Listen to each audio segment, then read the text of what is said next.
할렐루야. 네, 반갑습니다. 은혜와 눈물이 가득한 E2B 예배 초대해 주셔서 너무 감사합니다. 아까 찬양을 드리는데 그냥 계속 찬양만 했으면 그러시죠? 저 내려가고 그죠? 그냥 찬양만 계속 해도 이미 은혜가 충만한데 거기에 뭘 더 보태야 되나 해서 제가 지금 마음이 아주 콩당콩당합니다. 이거 괜히 제가 E2B 처치는 꽤 오래 전부터 이렇게 아이들 리전트 학교 때문에 와서 이제 수업도 하고 그러면서 이 공간은 개인적으로 굉장히 익숙하고 또 낯이 익은 분들도 몇 분 계시 우리 성도님들 계신데 오늘 처음 뵙는 분들도 계시고 이렇게 평균 연령이 낮은 교회는 처음 보는 것 같습니다. 깜짝 놀랐습니다. 저는 저희 교회는 이제 온라인에서 예배를 드리고 있어요. 줌에서 모여서. 그래서 지금 아마 이 방송이 이제 줌으로 송출되고 있을 텐데 제주도에서도 지금 이제 들어와 계시고 권사님 잘 보고 계십니까? 그래서 이제 그 교회 소식 전할 때 제주도 날씨도 듣고 또 저는 양양에서 또 예배를 하고 또 서울에 계신 우리 성도님도 계시고 그렇게 이제 목회를 하고 있습니다. 그리고 또 라블이라고 하는 곳에서 기독교 세계관이라는 운동을 하고 있는 또 공동체인데 그곳에서 연구원으로 활동하고 있고 또 성서 원어 연구도 하고 있고 또 감사하게도 이제 이번 돌아오는 주일부터 또 양양 지역에서 또 예배가 또 새로 또 시작되게 될 것 같아요. 그래서 아웃도어 처치라고 해서 아주 멋있는 카페를 운영하고 이제 사장님하고 교제하게 됐는데 그분이 이 푸른 잔디밭에서 우리 예배하면 어떨까요? 뭐 못할 거 없죠. 그래서 이분이 벌써 많은 분들 또 초대해가지고 아마 야외 예배 중심으로 예배를 드릴 거예요. 그 앞에 호수도 멋있고요. 제가 오늘 사진을 미처 준비 못했는데 여러분 한번 오시면 너무 좋을 것 같습니다. 앞에 그냥 그 호수가 쫙 그 스위스 같은 데 보면 그런 데 있잖아요. 그런 데가 양양에도 있더라고요. 바로 카페 앞에 잔디가 있고 막 호수가 쫙 펼쳐지는 곳에서 예배를 같이 소망하는 분들 또 이제 뭐 관광차 오셨다가 주일 예배가 마땅치 않은 분들에게도 이렇게 좀 소문이 좀 나서 처음엔 그렇게 시작하다가 그 예배로 아예 그냥 오시는 분들이 많아 좋겠다. 그래서 곳곳에 예배를 사모하는 분들이 계시더라고요. 그래서 제가 이렇게 일반적인 형태의 목회를 하고 있었으면 그런 초청에 응하지 못했을 텐데 또 제가 또 약간 특수한 형태로 목회를 하고 있다 보니까 그런 필요가 있는 곳에서 또 예배를 시작하게 됐습니다. 아무튼 이 귀한 예배 저도 참 궁금했는데 지금 느낌이 계속 청년부 예배 드리는 것 같아서 왜 그런가 했는데 우리 임 목사님이 딱 이렇게 사회를 보시는데 이거 아동부 예배인데 맞죠 그런 느낌 있죠. 우리 다 같이 사도신경 하시겠습니다. 왜 이렇게 E2B 처치가 이렇게 젊은가 했더니 우리 임 목사님이 그냥 아동부 목회를 하고 계셨네요. 여기서 여러분들 다 어린아이 같은 마음으로 천국을 사모하고 계시는 너무너무 소망되는 교회 초대를 해서 감사드리고요. 또 올 때마다 부흥의 소식이 전해지는 것이 얼마나 기쁜지 모르겠습니다. 여러분 참 사랑스럽고 또 귀하고 축복하는 마음입니다. 찬양만 들을 걸 했어요. 그죠? 뭐 설교가 자꾸 이상한 데로 가는데 오늘 준비한 말씀 좀 나눠보죠. 요한복음 16장 8절부터인데요.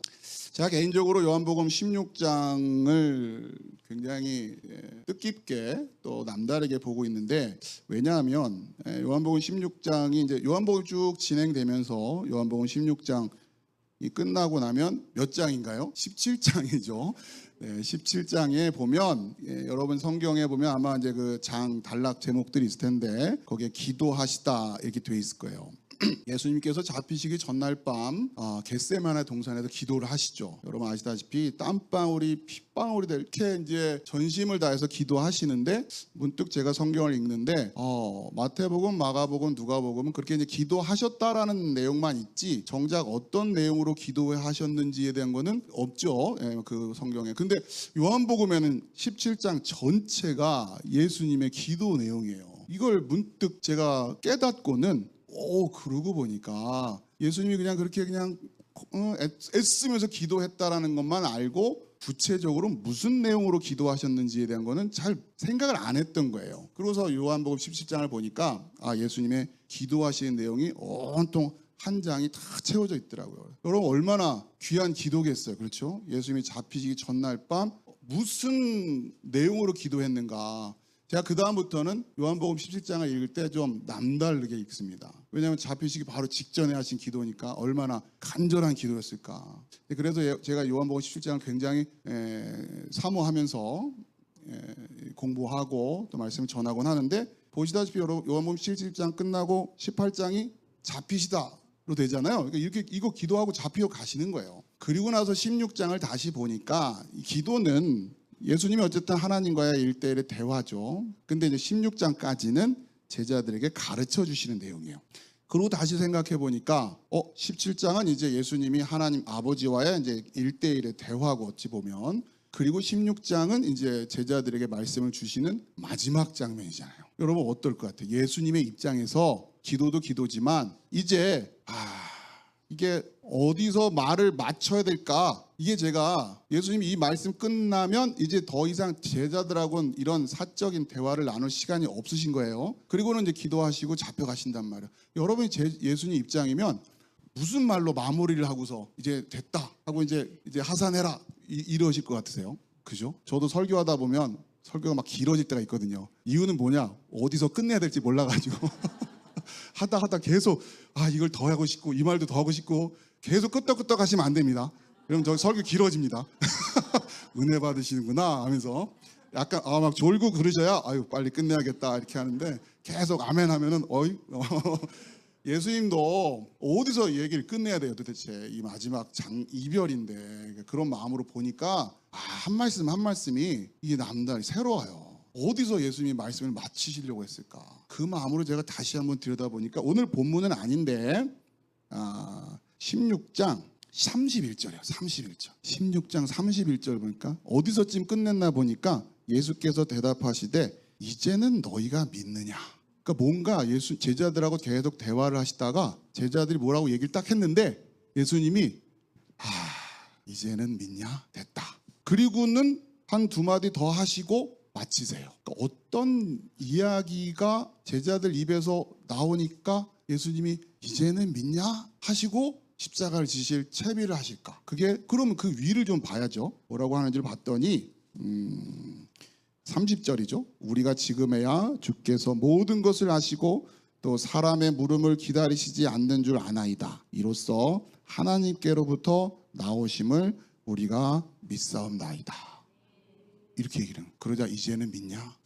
여러분 우리가 뭘 믿어야 되는지, 예수님께서 우리에게 무슨 고백을 원하시는지, 물론 성경에 여러 고백들이 필요한데 특히 요한복음 16장 17장 이 흐름 속에서만 보면 이 말씀이에요. 하나님께로부터 나오심을 우리가 믿습니다. 여기에는 하나님도 알아야 되고요, 하나님께로부터 나왔다라는 게 뭔지도 알아야 된단 말이에요. 이게 생각처럼 간단한 이야기는 아니에요. 왜냐하면 여러분 여기서 하나님을 안다라는 게 그렇게 쉬운 일이 아닙니다. 왜냐하면 여러분이 여기 계신 분들한테 종이 한 장씩 나눠드리고 여러분이 아는 하나님에 대해서 써보세요 하면 각자 다 쓰실 거 아니에요. 그리고서 한번 이렇게 확인해 보면 제각각일 것 같지 않으세요? 일단은 느낌이 적어도 우리가 교회라고 부를 때는 같은 답이 나와야 되지 않을까요? 그리고 우리가 E2B 처치라고 하는 이 동일한 이름으로 모이는 공동체라면 적어도 우리에게 이 질문을 누군가 던졌다면 물론 다양한 대답이 신학적으로도 혹은 신앙적으로도 가능하겠지만 적어도 E2B 처치의 멤버라면 이 질문을 받았을 땐 이구동성이 좀 나와야 되지 않느냐. 그렇죠? 한번 여러분 확인해 보시기 바랍니다. 제가 가고 나서. 그러면 우리가 생각이 좀 다른 부분이 있었네 하는 것들이 보여지겠죠. 예배란 무엇인가, 성도의 교제란 무엇인가, 이걸 맞춰가는 거예요. 처음에 복음을 듣고 예배당에 초청을 받고 예배에 참석할 땐 다 자기 나름의 생각이 있어요. 하나님 믿는다는 게 뭐고 교회 간다는 게 뭐고 그럴 수 있죠. 그러나 그 생각들이 한 주, 두 주, 한 달, 두 달 지내면서 1년, 2년 지내면서 이제 어떻게 바뀌어져야 돼요? 말씀으로 새롭게 변화되야 된단 말이에요. 내가 예전에는 하나님이 이런 건 줄 알았는데, 교회 안 다닐 땐 내가 교회가 이런 건 줄 알았는데, 또 크리스찬이란 이런 거라고 생각했는데 이제 와서 바뀌어야 되는 거예요. 그래도 적어도 이투비 처치에서 10년, 20년, 30년 신앙생활 하신 분들에게 종이 나눠드리고 써보세요 하면 똑같은 말이 나와요. 지금 오늘 이 시대에 한국 교회를 놓고 염려의 말들이 많죠. 현상적으로도 그렇고. 그럼 어디서부터 회복을 시켜야 될 것인가? 저는 목사니까 이런 고민을 합니다. 여러분도 같이 고민해 주시길 바라요. 어떤 교회는 뭐 수천 명을 자랑하고 뭐 수만 명의 교인 성도들을 자랑하죠. 제가 목사로서의 좀 염려스러운 건 이거예요. 그 수만 명이 모여서 예배드리는 교회에서 예배드리고 나가는 분들에게 종이 한 잔씩 다 나눠주면서 여러분 하나님이 어떤 분이시죠? 여러분이 아시는 하나님 어떤 분이십니까? 한번 써보세요 했을 때 수만 장의 답안지에 똑같은 답이 나온다면 할렐루야.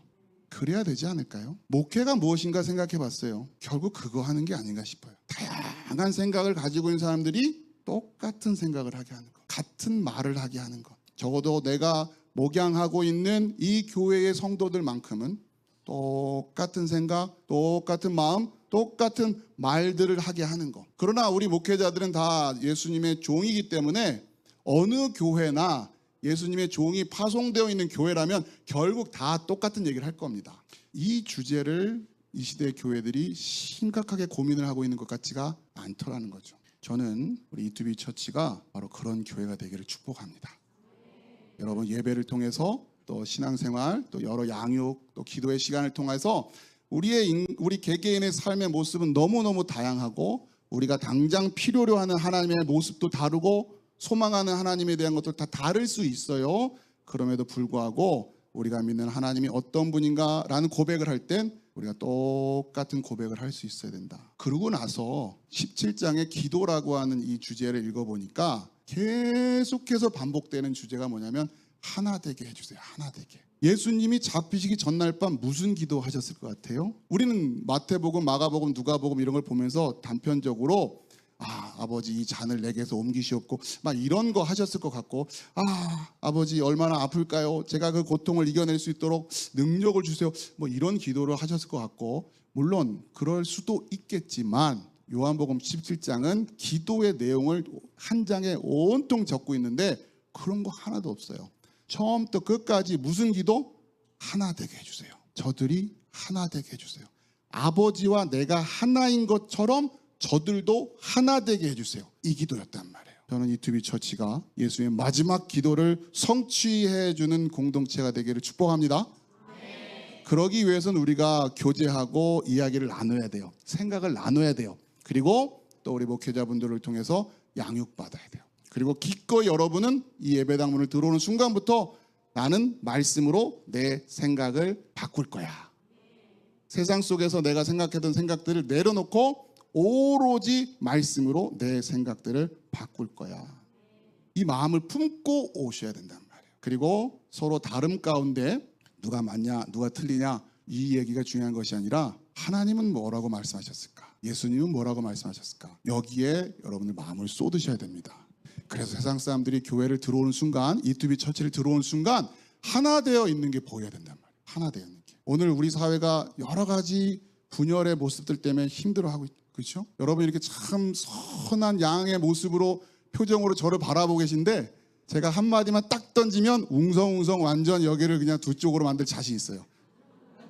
정치 얘기 툭 던지면 파란색 뭐 이런 얘기하면 빨간색 여러분 그냥 과연 이 이야기에 하나됨을 유지할 수 있는 교회가 얼마나 많이 서 있나? 세상은 그런 걸 보는 거예요. 그 숙제를 지금 우리가 못 풀고 있어요. 안타깝게도. 저는 예전 시절에 그 빨간 종이 줄까 파란 종이 이거 아시는 분들은 연세를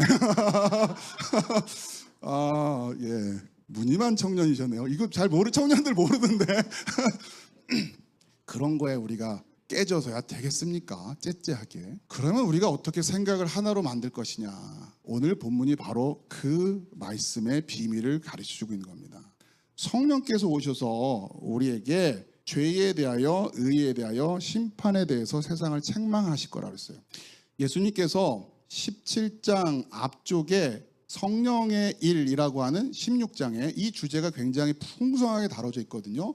그렇기 때문에 여러분 개인적으로 성령에 대해서 관심이 많은 분들은 반드시 요한복음 16장을 먼저 공부하셔야 됩니다. 왜냐하면 예수님이 직접 알려주신 거예요. 성령께서 이런 일을 하실 거야 라고 우리한테 먼저 알려주셨기 때문에 이 건강한 성령 사역에 대한 그 이해는 요한복음 16장 이 말씀, 오늘 본문 말씀을 바탕으로 하고 있지 않으면 자꾸 이상한 데로 흘러가게 됐어요. 성령의 권능하면 여러분 뭐가 떠올라요? 뭔가 막 치유가 일어나고 그렇죠? 그런 느낌이 먼저 든단 말이에요.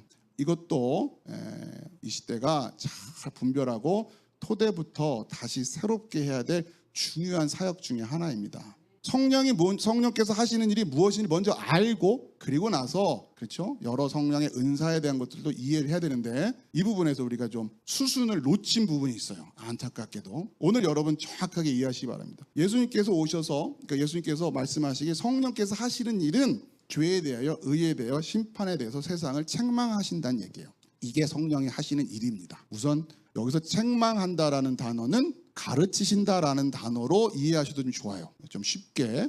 근데 책망이 되는 이유는 이런 겁니다. 여러분 처음 아이에게 구구단을 가르칠 때 책망하진 않죠. 왜? 모르니까 이 일은 이 일은 사 해야 되는데 잘 따라해봐. 근데 한 달 지났는데도 이 일은 하면은 그때부터 가르치긴 가르치지만 어떻게 돼요? 책망이 나오죠. 이해되죠? 아직도 몰라? 이런 느낌. 이 단어는 그렇게 이해하시면 돼요. 마땅히 알아야 되는데 몰라요. 지금 처음 가르쳐주는 게 아닌데 몰라요. 그런 느낌이에요. 그러니까 마땅히 이 세상은 죄에 대해서 의에 대해서 심판에 대해서 알고 있었어야 돼요. 그런데 잘 모르고 있으니까 엉뚱하게 알고 있으니까 성령께서 오셔서 다시 가르쳐 주시는데 그렇죠? 이 말씀을 들을 때 듣는 사람도 좀 마음을 이렇게 좀 잘 세워서 들어야 된다는 거예요. 책망받고 있는 겁니다, 지금. 그러면 죄가 뭐냐, 의가 뭐냐, 심판이 뭐냐. 오늘 본문이 설명하고 있는데 오늘 짧은 시간에 그 내용을 다 설명드릴 수는 없고 여러분이 이 죄에 대해서, 의에 대해서, 심판에 대해서라는 것이 하나 된다고 할 때, 우리 교회가 하나가 된다고 할 때 결국 성령께서 가르쳐 주시는 죄, 성령께서 가르쳐 주시는 의, 성령께서 가르쳐 주시는 심판의 깨달음을 갖고 있는 상태여야 마음이 하나 될 수 있는 거예요. 왜 우리의 마음이 흩어지냐면, 나뉘냐면 내가 생각하는 죄가 다 달라요. 누구는 이게 죄라는데 누구는 아니래요. 그러면 마음이 나뉘는 거예요. 그렇죠? 의도 마찬가지예요. 내가 생각하는 의는 이건데 이건 이렇게 되면 마음이 나뉘는 거예요. 그런데 교회가 하나 되기 위해선 바로 이 세 가지 체크리스트, 쉽게 말하면 죄, 의, 심판. 근데 이걸 내가 생각하는 죄, 의, 심판이 아니라 성경이 가르쳐주는 죄, 의, 심판이어야 된다. 여러분 이 훈련이 오늘 이 시대에 굉장히 중요합니다. 교회 안에 있는 분들도 그렇고 또 우리가 교회 밖에 있는 분들에게 복음을 전할 때도 이 원리를 잘 이해하고 접근하지 않으면 쉽지 않아요. 점점점 세상이 악해지고 있기 때문에. 그래서 여러분들에게 조금 더 응용 버전으로 말씀드리면 이런 겁니다. 죄라고 하는 단어는 우리 안에서는 쉽게 사용이 돼요. 죄라는 단어가. 그러나 이것이 세상으로 나가는 순간 어려운 얘기가 된단 말이에요. 이걸 조금 응용 버전으로 바꿔서 죄라는 단어는 이렇게 생각하시면 좀 쉬워요. 무엇이 문제인가? 그러니까 우리 교회가 동일한 죄에 대한 생각을 갖고 있다는 것을 조금 쉽게 말하면 무엇이 문제인가라는 생각을 똑같이 하고 있어야 된다는 얘기예요. 그래야 마음이 하나가 되기 시작하는 거예요. 집사님은 우리 교회가 이게 문제인 것 같아. 어느 집사님 우리 교회는 이게 문제인 것 같아. 그럼 얘기가 벌써 달라져요. 중요한 게 달라져요. 예를 들자면 그렇다는 겁니다. 그렇죠? 무엇이 문제이냐. 두 번째 의라고 하는 건 우리는 물론 신학적으로 공부를 하고 또 설교 시간이라든가 성경 공부하면서 배우고 있지만 우리가 좀 더 세상 사람들과 좀 더 이렇게 의사소통을 하면서 복음을 전하기 위해서 이 의라고 한 단어는 뭐로 바꿔서 이해하면 좀 편하냐면 그러면 아까는 뭐였어요? 무엇이 문제인가죠? 그럼 의는 뭐냐면 문제가 해결된 상태는 도대체 뭐냐? 이해되시죠? 그렇게 바꾸면 돼요. 그렇게 바꾸면 돼요. 자, 그 다음에 심판은 뭐냐? 심판은 그러면 그걸 누가 판단하는데? 여러분 이걸 조금 응용해서 문제를 하나 풀어보면 여러분 이해가 쉬울 거예요. 예를 들면 불교를 한번 봅시다. 불교에게 있어서 무엇이 문제냐 하면 뭐예요? 인생은 고다. 그렇죠? 인생은 고, 이게 문제예요. 그쪽은. 그렇죠? 그러니까 그러면서 여러 원리들이 나오는 거예요. 왜 도대체 이 고일까? 뭐 욕심을 부리기 때문에 뭐 이런 여러 가지 얘기들이 있죠. 그러면 불교가 말하는 의는 뭡니까? 고통을, 번뇌를 없애고 해탈하는 거. 그렇죠? 그게 문제가 해결된 거예요. 그래서 여러분 각자가 다 수양을 하면 부처가 될 수 있다라고 얘기한단 말이에요. 그렇죠? 부처가 된 게 의예요. 의. 그렇죠? 근데 불교가 말을 못하고 있는 건 내가 부처가 된지 누가 확인해 줘요? 예? 그거 확인해 주는 분은 부처예요? 아니면 부처보다 좀 높은 분이에요? 그렇죠? 생각해 보면 그래요. 제가 그냥 이렇게 있다가 나 오늘부터 부처 된 것 같아. 그럼 옆에서 아니다, 기다, 누군가 판단해 줘야 될 거 아니에요. 불교는 그게 없어요. 응용 문제 하나 더 풀어볼까요? 공산주의 봅시다. 공산주의. 공산주의의 입장에선 죄는, 다시 말해서 문제는 평등하지 않은 거. 그렇죠? 계급차가 있는 거. 이게 공산주의가 말하는 죄입니다. 그들 입장에. 물론 죄란 말은 쓰지 않아요. 우리 구조적으로 이해하자는 거죠. 자, 그러면 공산주의 입장에서 의는 뭡니까? 다 평등해진 거. 그렇죠? 공산주의 그 이야기를 해요. 그럼 우리가 질문해야 될 마지막. 그러면 다 평등해졌다고는 누가 확인해 주지? 김일성이? 김정은이? 이제 우린 평등한 세상이 된 거야. 우리 여기는 됐어. 이러면 끝난 거예요. 그렇죠? 그렇기 때문에 성령께서 우리에게 가르쳐 주신다는 것이 뭐냐면 바로 이 세 가지. 무엇이 문제냐? 그렇다면 그 문제가 해결된 것은 무엇일까? 마지막, 그건 누가 판단해 주느냐? 우리는 답을 가지고 있어요. 마지막 그 판단을 누가 하실까요? 심판은 하나님이 하시는 거예요. 하나님이. 부처님들은 이걸 모르더라고요. 아니, 제가 불교를 폄하하려고 하는 것이 아니라 불교라는 세계관, 불교라는 이 종교가 가지고 있는 구조적인 결함이에요. 제가 봤을 때는. 심판을 이야기할 수 있어야 돼요. 그런데 어떻게 됩니까? 심판을 이야기하는 순간 그 자리가 누가 돼요? 하나님이 되는 거예요. 초월적인 분이 계셔야 된단 말이에요. 그러면 불교 입장에서 약간 꼬이죠. 그렇죠? 하나님 없다고 했다가 하나님을 만들지 않으면 안 되고, 안 된다고 했더니 내가 부처라는데 누구도 뭐라고 말할 수 없어요. 그렇죠? 근데 뭐 가지고 확인할까요? 부처가 됐는지 안 됐는지? 바늘로 콕 찔러보고 아파하는지 안 아파하는지 뭐 이런 거 확인할 방법이 없어요. 뭐 그 정도는 해야 부처지. 그죠? 뭐 한 달 동안은 안 먹어도 살 수 있어야 부처지. 그죠? 여러분, 제가 그냥 이렇게 좀 우스갯스럽게 얘기했지만 결국 우리가 이런 종교적인 여러 가지 생각들, 이 시대 많은 다양한 생각들을 이러한 성령의 사역 안에서 다시 점검해 보지 않으면 우리도 모르게 이렇게 막 이렇게 그런가 보다 한단 말이에요. 여러분이 오늘 이후에 마음속에 딱 새기셔야 될 게 뭐냐? 죄가 뭐냐? 의가 뭐냐? 심판이 뭐냐? 물론 교회 안에서는 우리끼리 이 단어를 잘 쓸 수 있으니까 얼마든지. 그러나 나가는 순간 죄, 의, 심판했다가는 들으려고도 하지 않아요. 그렇죠? 브런치 먹다가 서로 관계만 깨져요. 그러니까 안무개 엄마 도대체 문제가 뭐야? 나만 이런 게 문제인 것 같아. 그럼 그 문제가 어떻게 되면 해결된 거라 생각해? 나 이러면 좋겠어. 그게 해결됐는지는 누가 판단하냐? 그렇죠?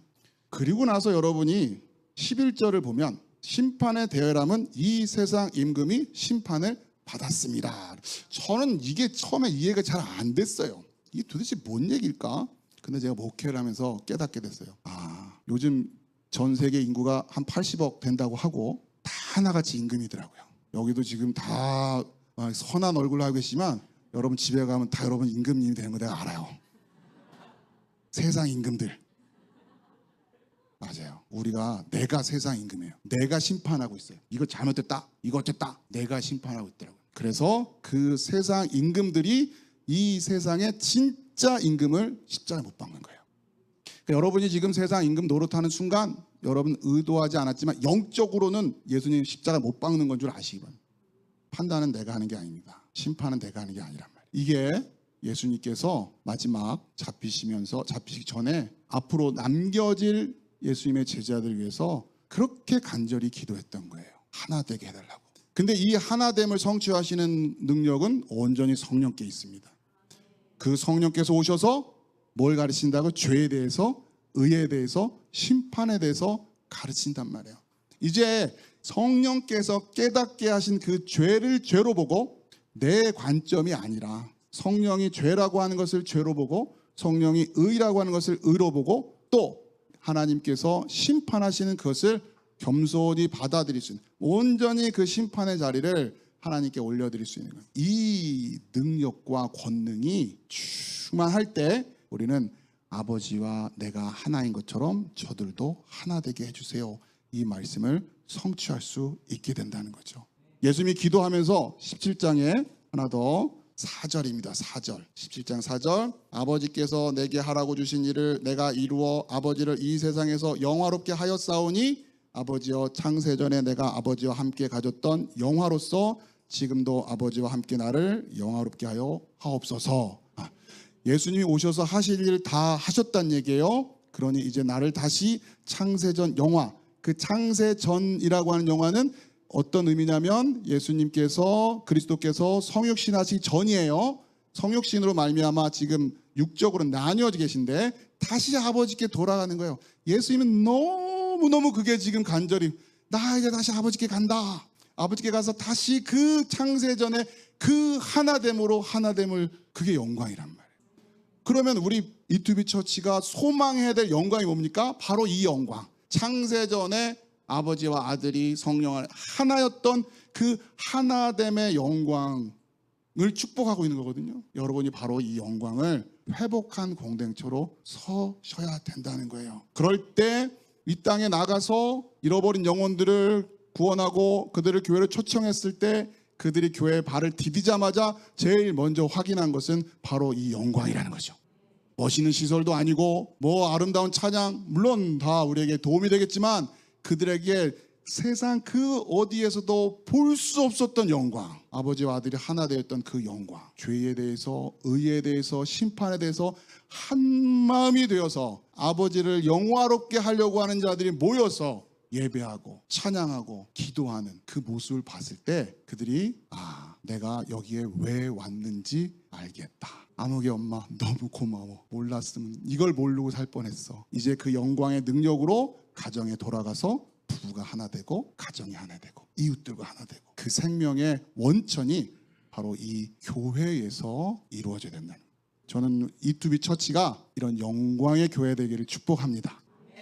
오늘 이 마지막 결단 찬송을 그런 마음을 가지고 좀 불러도 좋겠는데요. 죄에 대해서, 의에 대해서, 심판에 대해서 성령께서 깨닫게 하신 그 마음을 가지고 먼저 우리가 하나 되어서 이 세상 가운데 나가서 그들에게 아버지의 영광이 무엇인지를 보여주는 교회, 그 교회를 소망하며 이 땅에 아버지의 영광으로 가득 찰 수 있도록, 째째하게 파란색, 빨간색 가지고 지금 이럴 게 아니라 아버지의 영광 안에서 교회가 하나 되고 이 세상이 하나 되는 그러한 나라를 소망하면서 우리 함께 찬양했으면 좋겠습니다.